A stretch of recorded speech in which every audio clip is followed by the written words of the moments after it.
اب اس وقت economic front پر یہ کتنی بڑی خبر ہے جو ٹریڈ ڈیل ہماری فائنل ہوئی ہے، باقی تمام ممالک پر بڑے بڑے ٹیرف لگ رہے ہیں اور ہم یہاں پر بارگیننگ کرنے میں، کچھ مارجنلائز کرنے میں اس کو کامیاب ہو گئے ہیں؟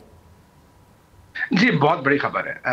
ایک تو یہ کہ ہم نے ٹریڈ ڈیل ان کے ساتھ کی، مگر اس سے زیادہ امپورٹنٹ یہ ہے کہ جو پریزیڈنٹ ٹرمپ نے ٹویٹ کیا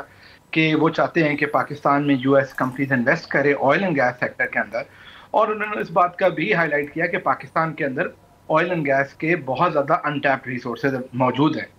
ہم بچپن سے یہ سنتے آ رہے ہیں کہ پاکستان میں بہت زیادہ ریسورسز ہیں، منرلز کے بھی، آئل اینڈ گیس کے بھی، کئی حکومتوں نے کوشش بھی کی، مگر ہمارے پاس اتنے ریسورسز نہیں تھے کہ ہم ایکسپلوریشن کو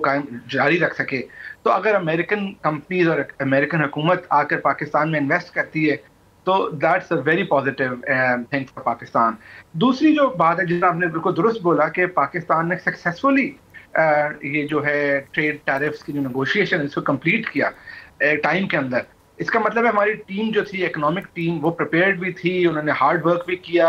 جو ریلیشن شپ مینجمنٹ تھی وہ نہ صرف فائنانس کی ٹیم اس میں انوالو تھی، فائنانس منسٹر، مگر فارن افیئرز بھی اس میں موجود انوالو تھے، اور جس طرح آپ نے مینشن کیا کہ ایون فیلڈ مارشل اسٹریٹجکلی بھی ہم امریکہ کے ساتھ انگیج کر رہے تھے۔ تو آئی تھنک سگنلنگ ویلیو جو ہے اس کا بہت بڑا ایک امپیکٹ ہے۔ یو ایس کے پریزیڈنٹ کا ورڈ میٹر کرتا ہے، تو جب یو ایس کا پریزیڈنٹ پبلکلی جا کے کہتا ہے کہ I want American companies to go and invest in Pakistan, اس سے زیادہ اسٹرانگ انڈورسمنٹ نہیں ہو سکتی کسی بھی ملک کے لیے۔ تو علی فیض صاحب، یہ انڈیا کے لیے کتنا بڑا سیٹ بیک ہے کہ ایک طرف تو 25% کا ٹیرف ان پر اب فائنلائز کر دیا گیا ہے، پھر جو رشیا سے وہ انرجی اور ویپنز ڈیل کرتے ہیں اس پر ان کو جرمانہ بھی پے کرنا پڑ سکتا ہے۔ یہ کتنی بڑی اس وقت پاکستان کی کامیابی ہے مختلف فرنٹس پر، اور بھارت کی کتنی بڑی ناکامی ہے؟ جی انڈیا میں تو اس وقت صفحے ماتم بچھا ہوا ہے، کیونکہ وہ تو ان کے جو پرائم منسٹر تھے وہ ہر جگہ جا کر